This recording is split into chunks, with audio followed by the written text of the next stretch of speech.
Hey everyone, welcome back to For Wheels Empire, your go-to spot for automotive tips and tricks. Today, we're diving deep into a critical engine component, the intake manifold. We'll cover how it works, common issues, and how you can fix it. So let's pop the hood and get started.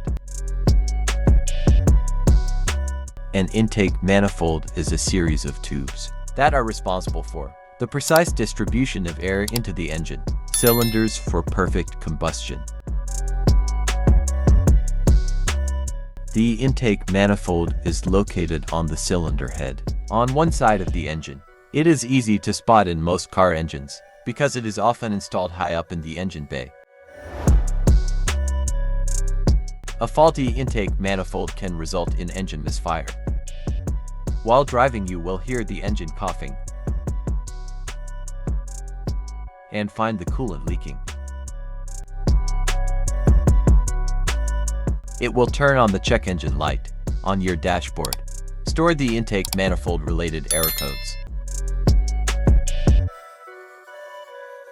First, carefully remove the intake manifold from the engine. Use the WD-40 cleaner to clean up the crud inside the intake manifold.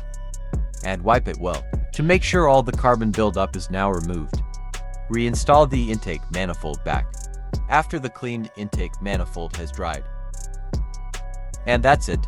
A working intake manifold is key to your engine running smoothly and efficiently. If you found this video helpful, don't forget to like, subscribe, and hit that bell icon for more automotive tips. See you next time, and happy wrenching.